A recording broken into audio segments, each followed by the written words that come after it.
Hello everyone, this is doctor Jeevesh Yadav. तो most important 60 जो topic है फॉर एआई पीजीटी 2025 उसकी सीरीज़ को जैसे मैंने कहा था मैंने कंप्लीट कर दिया है। ठीक है, और आपको पूरे जो लेक्चर्स हैं वो अवेलेबल हो गए हैं। ये अभी 59th है। इसके जस्ट बाद में आपको 60 जो नंबर है उसका आपको जो वीडियो है वो भी दिख जाएगा। तो अब नेक्स्ट जो टारगेट रहेगा वो 6000 जो एमसीक्यू हैं, ठीक है, उसको जल्द से जल्द कंप्लीट कराने का रहेगा। और मैंने पहले इंपॉर्टेंट टॉपिक को इसी वजह से कंप्लीट कराया है ताकि आप ज़्यादा से ज़्यादा चीज़ों को रिवाइज कर सको और उसको पढ़ के जाओ। ठीक है, इसी वजह से। बाकी स्टार्ट करते हैं आज का जो लेक्चर है वो। तो यहाँ पे सबसे पहले हम लोग देखते हैं क्या बताया गया है। तो वात व्याधि, ठीक है, आज का जो टॉपिक है वो है आपका 59 नंबर का वात व्याधि। तो वात व्याधि के विषय में बात करें तो वात के भेद व स्थान व कर्म के विषय में थोड़ा सा यहाँ पे डिस्क्रिप्शन दिया गया है जो चिकित्सा स्थान में, वो अपन देख लेते हैं। तो 4 प्रकार के होते हैं आपके वायु। ठीक है, आपको भी पता है कौन से हैं आपके 4 प्रकार के वायु। तो आपका है प्राण वायु, उदान वायु, व्यान वायु, समान वायु और अपान वायु। तो इनके ही स्थान व कर्म के विषय में बात करेंगे। जैसे कि प्राण वायु, तो प्राण वायु के स्थान क्या है? तो प्राण वायु का जो स्थान है वो मूर्धा, उरह, कंठ, जीवा, मुख, नासा में विचरण करते हैं। तो मूर्धा, उरह, कंठ, जीवा, मुख व नासा में विचरण करते हैं। इसका जो कर्म होता है वो स्टीवन हो गया, छौथु हो गया, उद्गार हो गया, श्वास हो गया तथा आहारपान हो गया। तो स्टीवन, छौथु, उद्गार, श्वास, आहारपान ये सभी आपके क्या हैं? उदान वायु के कर्म हैं, सॉरी प्राण वायु के कर्म हैं। तो ये आपको ध्यान में रखना है। इसके बाद में नेक्स्ट आपका आता है प्राण वायु के बाद में उदान वायु। तो उदान वायु का जो स्थान है उरह, नाभि, कंठ में ये संचरण करते हैं। तो उरह, नाभि, कंठ में यह जो है संचरण करते हैं। कर्म के विषय में बात करें तो वाक की प्रवृत्ति, प्रयत्न ऊर्जा, बल वर्ण। तो वाक प्रवृत्ति, प्रयत्न ऊर्जा, बल वर्ण ये उदान वायु का कर्म है। फिर आता है आपका व्यान वायु। तो व्यान वायु में बोले है समस्त शरीर में स्थित होते हैं। देह व्यापनोति सर्वतु व्याना। ठीक है, तो व्यान वायु के लिए क्या बोले हैं? देहन व्यापनोति सर्वतु व्याना, ये व्यान वायु के लिए बोला गया है। कर्म के विषय में बात करें तो गति, प्रसारण, आक्षेप, उन्मेष, निमेष ये इसके कर्म है। तो कर्म में गति, प्रसारण, आक्षेप, उन्मेष, निमेष ये आपके व्यान वायु के कर्म है।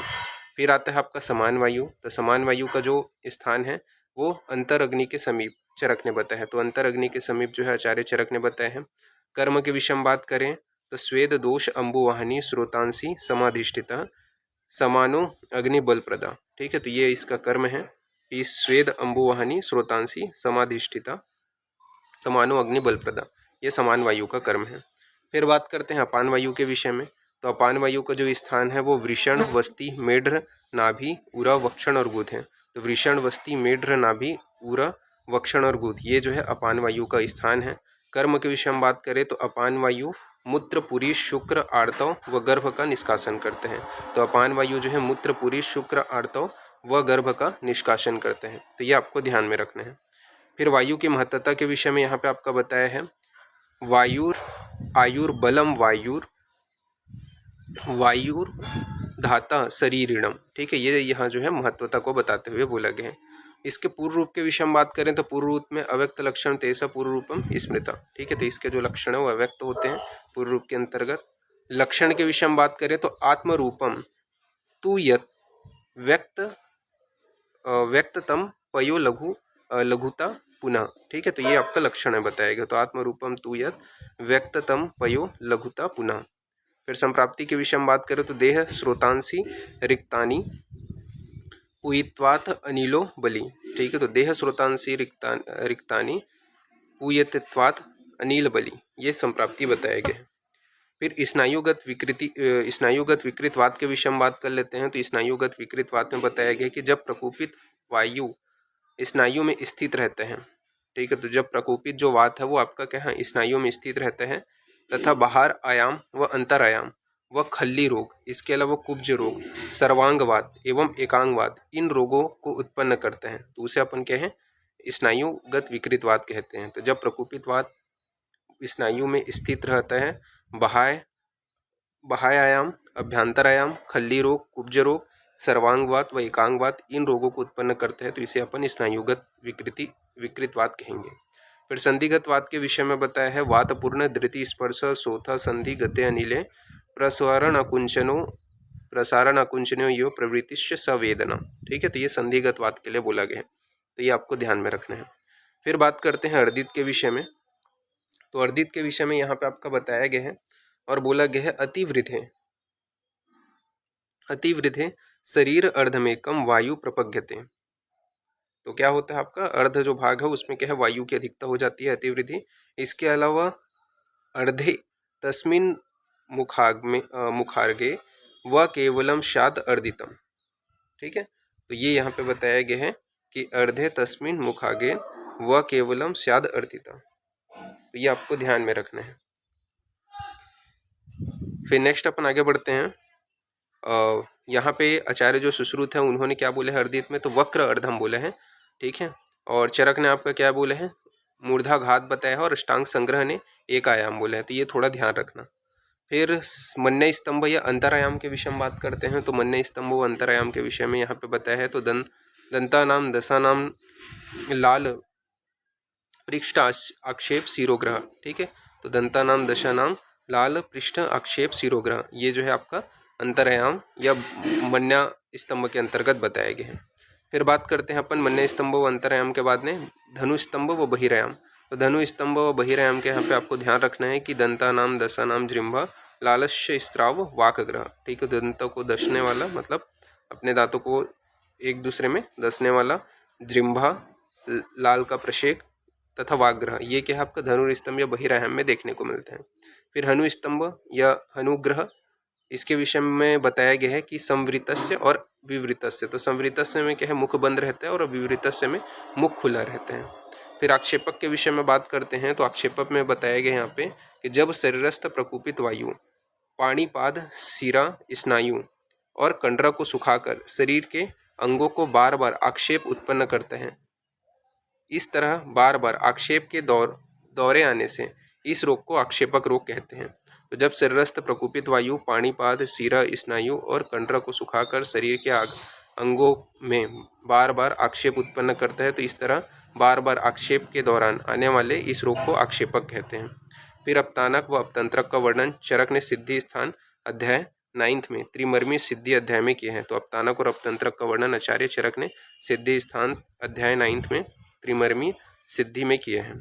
फिर दंडक के विषय में बात करते हैं। तो दंडक के विषय में बताया गया है कि प्रकोपित वायु पाणिपाद सिर पृष्ठ और श्रोणी को जकड़ लेती है। तो प्रकोपित वो जो वायु है वो पाणिपाद शीर पृष्ठ और श्रोणी को जकड़ लेती है और शरीर में डंडे की तरह अकड़न हो जाती है। ठीक है, तो शरीर में क्या है डंडे के समान अकड़न हो जाती है, तब इस रोग को दंडक कहते हैं। दंडक जो होता है वो असाध्य रोग होता है। तो दंडक जो है वो क्या है आपका असाध्य है, ये आपको ध्यान में रखना है। फिर बात करते हैं पक्षवद के विषय में। तो पक्षवद में बताया गया है कि प्रकोपित वायु शरीर के किसी एक भाग वाम या दक्षिण को मारकर चेष्टा निवृत्ति स्पर्श ज्ञान रहित कर देती है। ठीक है, तो चेष्टा निवृत्ति व स्पर्श ज्ञान रहित कर देते हैं तथा पीड़ा होती है और वाणी अवरुद्ध हो जाता है। तो इसे अपन क्या बोलते हैं पक्षवद कहते हैं। तो ये आपको याद रखना है। फिर बात करते हैं एकांगवात के विषय में। तो एकांगवात में बताया गया है कि प्रकोपित वायु शरीर के किसी एक भाग में आक्रमण करके उस भाग की शिरा और स्नायु को सुखाकर एक हाथ या एक पैर को संकुचित कर देते हैं, साथ ही साथ तोद व शूल रहता है, तो इसे अपन एकांगवात कहते हैं। तो ये आपको ध्यान में रखना है। फिर आता है सर्वांगवात। तो सर्वांगवात में बोला गया है कि प्रकोपित वायु समस्त शिरा और स्नायु को सुखाकर चेष्टा रहित कर देते हैं और सर्वांग में पीड़ा होती है, तो इसे अपन सर्वांगवात कहते हैं। फिर गृध्रशी का लक्षण के विषय में बात करते हैं। तो गृध्रशी के यहाँ पे लक्षण बताया गया है कि स्फिग पूर्व कटी पृष्ठ रुजा जानु जंघ पद क्रमा गृध्रसी स्तंभ रुक्तो गृहांति स्पंद मुह वाताद वात कफाद तंद्रा गौरव आरोचक वितम। ठीक है, तो ये आपका गृध्रसी का लक्षण है, ये आपको ध्यान में रखना है। फिर खल्ली का लक्षण बताया गया है। तो खल्ली का लक्षण है खल्ली तु पाद जंघ उरु मूल माव मोटनी। ठीक है, तो ये पूछा जाता है कि पाद जंघ उरुकर मूल माव मोटनी ये किसका लक्षण है, तो ये खल्ली का लक्षण है। वात प्रकोप के 2 कारण बताए गए हैं। ठीक है, क्या क्या कारण बताए गए हैं, तो वायु धातु क्षय और कोपो मार्ग से अवरोध, ये 2 है, यानी कि धातु क्षय और मार्गों का अवरोध होना। फिर बात कर लेते हैं वायु के आवरण की संख्या के विषय में। तो वायु के आवरण की संख्या माधव ने 10 बताया है, वांगभट ने 22 बताए हैं, सुश्रुत ने 13 बताया और चरक ने 42 बताए हैं। ठीक है, तो ये आपको ध्यान में रखना है। फिर इसके बाद में बात कर लेते हैं अपन वात के आवरण के विषय में और उसके लक्षण के विषय में, जैसे कि पित्तावृत वात का क्या लक्षण है। तो पित्तावृत वात का यहाँ पे लक्षण है पित्तावृते दह तृष्णा शूलम भस्तमः। ठीक है, तो पित्तावृत वात का क्या लक्षण है, तो पित्तावृते दह तृष्णा शूलम भस्तमः। ठीक है, ये पित्तावृत वात का लक्षण है। फिर कफ आवृत वात का क्या लक्षण है, तो लंघन अयाश रुक्ष उष्ण कामिता च कफावृते। ठीक है, तो लंघन अयाश रुक्ष उष्ण कामिता च कफावृते, ये क्या है, कफावृत वात का लक्षण है। फिर रक्तावृत वात का क्या लक्षण है, तो रक्ते वृते स दह अर्ति त्वग मास अंतर्जो वृषम भवेत स राग शवथु जारियन्ते मंडलानि च। ठीक है, तो ये क्या है, रक्तावृत वात का लक्षण है। फिर बात करते हैं मासावृत वात का लक्षण क्या है, तो हर्ष पिपलिका नाम च संचारा इव मासेगे। ठीक है, तो हर्ष पिपलिका नाम च संचारा इव मासेगे, ये किसका लक्षण है, आपका मासावृत वात का लक्षण है। तो ये लक्षणों को आपको विशेष रूप से ध्यान रखना है। ठीक है, इंपॉर्टेंट है, इनसे क्वेश्चंस आपके अराइज होते हैं। फिर नेक्स्ट अपन आगे बढ़ते हैं। फिर मेदावृत वात के विषय में बात करते हैं। तो मेदावृत वात के विषय में बताया है चल संधो मृदु शीतम सोफो अंगवेश अरुचिस्तथा आड्यवात इति गेय सकृच्छे मेदसावृता। ठीक है, तो ये मेदावृत वात का लक्षण है। चल स्निग्धता, ठीक है, मृदु शीतता, शोफ होना। ठीक है, तो ये किसका है, मेदावृत वात का लक्षण है। अस्थि आवृत वात का लक्षण क्या बताया है, तो स्पर्शम अस्थेय अवृते तृष्णा पीड़न च भिन्नंदति संभंजते सीदति च सूचि भीरव तदुतेत। ठीक है, तो ये अस्थियावृत वात का लक्षण है। फिर मज्जावृत वात के विषय में बात करते हैं। तो मज्जावृते विनामः शाजृंभाणाम परिवेष्टनम शूलनम तु पीड्यमाने च पाणिभ्य लभते सुखम। ठीक है, तो ये आपका मज्जावृत वात का लक्षण है। फिर शुक्रावृत वात के विषय में बात करते हैं। तो शुक्रावृत वात में बताया है शुक्र वेगो अतिवेगो व निष्फलत्व च शुक्रगे। तो शुक्र वेगो अतिवेगो व निष्फलत्व च शुक्रगे, ये क्या है, शुक्रावृत वात का लक्षण है। फिर अन्नावृत वात के विषय में बात करते हैं। तो अन्नावृत वात का लक्षण बताया है भुक्ते कुक्षे च रुग्जीर्णे समत्य अन्नम वृते अनिला। ठीक है, तो ये आपका क्या है, अन्नावृत वात का लक्षण है। तो भुक्ते कुक्षे च रुग्जीर्णे समन्यत अन्न वृते अनिला, यह अन्नावृत वात का लक्षण है। फिर मूत्रावृत वात के विषय में बात करते हैं। तो मूत्र प्रवृत्ति आद्यमान वस्ते मूत्र वृते अनिले। तो मूत्र प्रवृत्ति आद्यमान वस्ते मूत्रे वते अनिले, यह क्या है, मूत्रावृत वात का लक्षण है। फिर मल आवृत वात का लक्षण बताया है कि श्रोणी वक्षण पृष्ठेषु रुग्वील लोमशमारुत अवस्थ हृदय चैव वर्चस तवृते अनिले। ठीक है, तो ये मलावृत वात का लक्षण है। फिर प्राणावृत वात का प्राणावृत व्यान वायु का लक्षण बताया है सर्वेन्द्रियाणाम सुन्नतम ज्ञानत्वम स्मृति बल क्षयम व्यानो प्राणवृतो लिंगम कर्म तत्रो ऊर्ध्वजत्रुकम। ठीक है, तो ये श्लोकस ही याद रखने हैं। ठीक है, क्योंकि क्वेश्चन श्लोकस से ही आएंगे। फिर इसके बाद में प्राणावृत उदान वायु का लक्षण क्या है। तो प्राणावृत उदान वायु को यहाँ पे लक्षण बताया है शिरोग्रह प्रतिशाय निह श्वासो उच्छ्वास स्वग्रह हृदयोग्रह मुख शोषस्य उपयुद्धानम प्राण सवृते। फिर प्राणावृत व्यान वायु का लक्षण है प्राणवृतो समाने स्यूज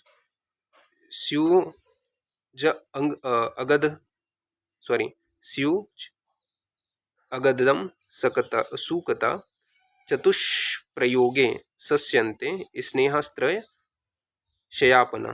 ठीक है, तो ये प्राणावृत समान वायु का लक्षण है। फिर उदान आवृत प्राण वायु का लक्षण बताया गया कर्मजो बल वर्णानाम नाथो मृत्यु रथमपि व अन्नो आवृतो प्राणेना शयने शीत वारिणा। ठीक है, तो ये यहाँ पे बताया गया उदानावृत प्राण का। फिर उदानावृत व्यान का लक्षण बताया स्तब्ध अल्प अग्निता त अस्वेदश्च चेष्टा हानि निमिलीना उदाने वृते व्याने तत्र पथ्य मितम लघुम। फिर उदानावृत अपान वायु का लक्षण बताया गया है कि ऊर्ध्वगेन वृते अपाने छर्दी श्वास। ठीक है, श्वासद्यो गदा सूर्यवाते तत्र बस्तयादि भोज्यम चैव अनुलोमयेत। ठीक है, तो ये उदान आवृत व्यान वायु का लक्षण है। फिर इसी प्रकार व्यान आवृत प्राण वायु का लक्षण बताया है, स्वेदो अत्यर्थ लोमहर्ष त्वग दोष सुप्त गात्रता प्राणे व्यान वृते तत्र स्नेह युक्त विरेचनम। फिर व्यान आवृत अपान वायु का लक्षण है, वम्य आद्यमानम उदावर्त गुल्म गुल्म अर्ति परिकर्तित लिंग व्यानम वृतो अपाने त स्निग्ध अनुलोमयेत। फिर समान अमृत व्यान वायु का लक्षण बताया गया है। तो समान अमृत व्यान वायु का लक्षण है, मूर्छा तंद्रा प्रलापो अंग साधो अग्नयोजो बलक्षया समानो आवृत व्यान व्यामो लघु भोजनम। फिर समान आवृत अपान वायु का लक्षण बताया गया है कि समानो आवृते अपाने ग्रहणी पार्श्व हृदगदा शूलम च अमाशये तत्र दीपनम सर्पी ऋषेत। फिर अपानावृत उदान वायु का लक्षण है, मोह अल्पो अग्निर अतिसारा ऊर्ध्वेग मोह अल्पो अग्निरतिसारा ऊर्ध्वेग अपान सर्वृते वाते शाद वमने तत्र दीपनम ग्राही च अंसनम। ठीक है, ये अपानावृत उदान वायु का लक्षण है। फिर अपानावृत व्यान वायु का लक्षण है, अपाने निवृत्त व्याने भविद विणमूत्र रेतसम अति प्रवृत्ति तत्रापि सर्वसंग्रहणम मतम। ठीक है, तो ये आपको याद रखना है। फिर इसके बाद में बात करते हैं मिश्रित आवरण के विषय में। तो मिश्रित आवरण 10 बताए गए हैं, पित्तावृत प्राणवायु।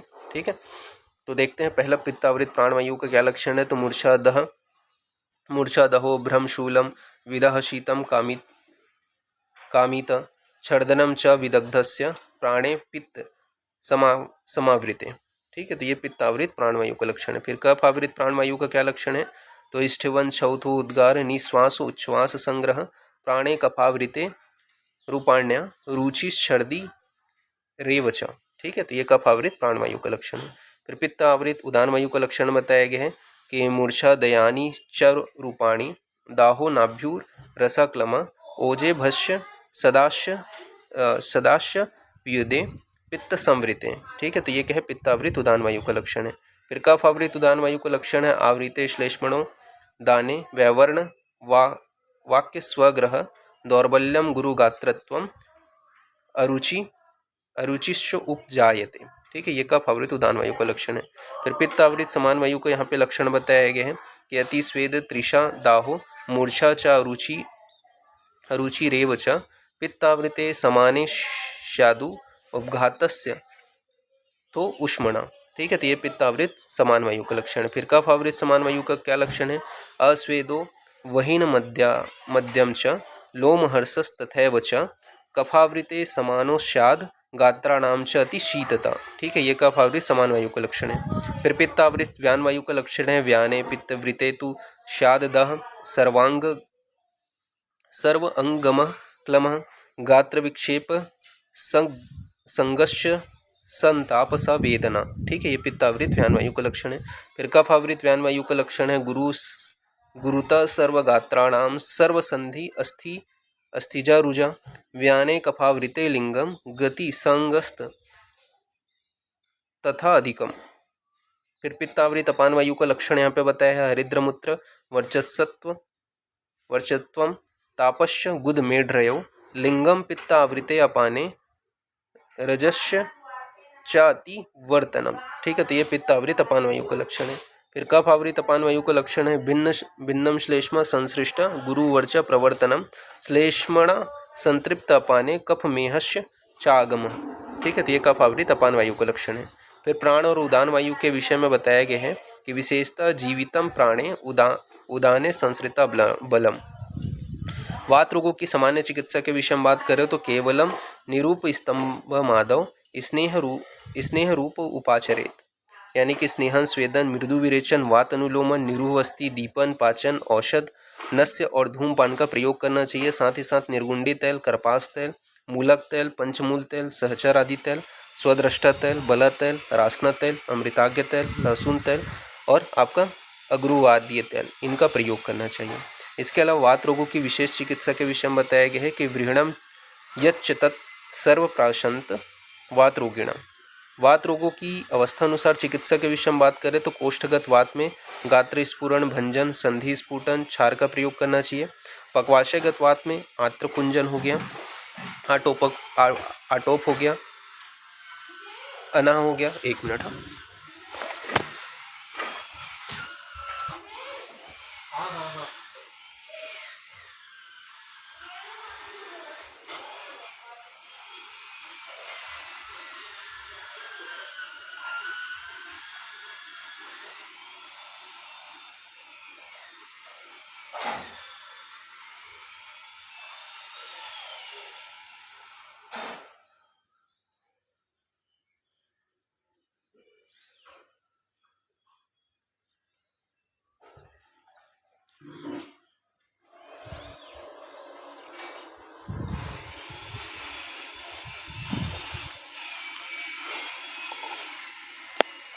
फिर वात रोगों की विशेष चिकित्सा के विषय में बात करते हैं तो वृहणम यच्च तत्सर्व प्रशांते वात रोगिणा। फिर वात रोगों की अवस्था अनुसार चिकित्सा हमने देखा कि कोष्ठगत वात में गात्र स्फुरण हो गया, ठीक है,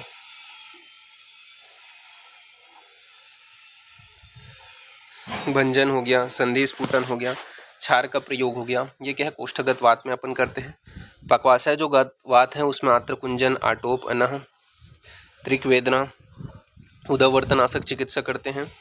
अमाशयगत जो वात है उसमें संशोधन करते हैं। और गुदगत वात में क्या करते हैं तो गुदगत वात में ग्रहो विणमूत्र वाता नाम शूल आद्यमान नाश शर्करा, ठीक है। तो इस प्रकार की चिकित्सा अपने को करना है। सर्वांग वात में अभ्यंग, अनुवासन व निर्वस्ति का प्रयोग करना है। त्वचागत जो वात है उसमें अपन स्वेदन, अभ्यंग, अवगाह व हृदय का प्रयोग करेंगे। रक्तगत वात में अपन भुक्तस्य स्तब्ध, प्रदेह विरेचन और रक्त मोक्षण करने हैं। मांस मेदोगत वात में दंड, मुष्टिहत, विरेचन, निरोवस्ति और समन चिकित्सा करने हैं। अस्थि मज्जागत जो वात है उसमें अस्वप्न, संताप, रूकच, बाह्य अभ्यंतर स्नेहन करना है। इसके अलावा हृदगत वात में सिद्ध, अशुमत्य, पयोहितम, ठीक है। तो ये यहाँ पे आपका बताया गया है, तो ये आपको थोड़ा ध्यान रखना है। फिर बाहु शीर्षगत जो वात है उसमें नस्य और उत्तर भक्तिकम, घृतम, तैलपानम, ठीक है। तो ये चीज़ बताया गया है। इसके अलावा अधोनाभिगत वात में वस्ति व औपीड़क, घृत व तैलपान कराने हैं, तो ये आपको ध्यान में रखना है। फिर अर्दित की चिकित्सा के विषय में बात करते हैं तो अर्दिते नावनम मूर्धग्नि तैल तर्पण में वच नाड़ी स्वेदो उपनाहस्याप्य पापी शीते हितम, ठीक है। तो ये यहाँ पे आपका किसमें बताया गया, अर्दित की चिकित्सा में बताया गया है। फिर पक्षाघात की चिकित्सा में स्नेहनम स्वेदनम युक्त पक्षाघात विरेचनम। गृध्रसी की चिकित्सा में आपका क्या बोला गया है तो आपका अंतरा कंडरा गुल्मा सिरा बस्त से अग्निकर्मच गृध्रसीसु प्रयुंजिता, ठीक है। फिर खल्ली की चिकित्सा में खल्लतु उष्ण उपनाह का प्रयोग करना है। तो ये आपको ध्यान में रखना है। इसके बाद में बोला है संश्लिष्ट कफ पित्ताभ्यम पित्तमादव विनिर्जयेत, यानी कि जब वायु, कफ और पित्त दोनों से संयुक्त रूप से आवृत हो तो सर्वप्रथम पित्त के प्रकोप का शमन करना चाहिए। रक्त आवृत वात के विषय में बात करें तो वात रक्त की चिकित्सा करनी चाहिए। मेद आवृत वात में मेद आवृत वात एवं वात रक्त दोनों को आढ़वात कहा है, जो चरक है उन्होंने। फिर इसके बाद में आवृत अपान वायु की चिकित्सा के विषय में बात करें तो अपाने आवृते सर्व दीपनम ग्राही भेषज। फिर आवृत वात की चिकित्सा सूत्र यहाँ पे बताया गया है कि क्रमम उष्णम, अनुष्णम व त्याग अवसाद अवचार्येत। आवरण सिद्ध के अनुसार सर्वप्रथम आवरक की चिकित्सा करनी चाहिए। आवृत वात की अपेक्षा करने से हृदरोग, हृदृधि, प्लीहा, गुल्म और अतिसार ये उपद्रव उत्पन्न होते हैं। फिर इसके बाद नेक्स्ट अपन बात करते हैं सर्व स्थान अनुवृत वायु की चिकित्सा के विषय में। तो कफ पित्तनाशक और वात अनुलोमक आहार विहार का प्रयोग करना चाहिए। तो कफ पित्तनाशक और वात अनुलोमक आहार विहार का प्रयोग करना चाहिए। यापन वस्ती व मधुर अनुवासन वस्ती का प्रयोग करना चाहिए। मृदु स्त्रंसन कराना चाहिए। इसके अलावा आपका रसायन हो गया, ठीक है, रसायन का जो है प्रयोग करना चाहिए, और गुग्गुल और शुद्ध शिलाजतु का प्रयोग करना चाहिए। केवल दूध का सेवन करते हुए च्यवनप्राश अवलेह का प्रयोग करना चाहिए। अभय अम्ल की रसायन के जो पादोक्त जो रसायन है, ठीक है, उनका प्रयोग करना चाहिए। तो ये सारी चीज़ें आपके वात व्याधि की चिकित्सा में बताई गई है। ठीक है, इस प्रकार से ये जो पार्ट है वो आपका फिनिश होता है। अब आपका लास्ट पार्ट होगा, ठीक है, उसमें अपन आगे कंटिन्यू करेंगे। उसके बाद में आपके 6000 MCQ को अपन कंप्लीट करेंगे। तो स्टार्ट अभी के लिए इतना ही। Thank you.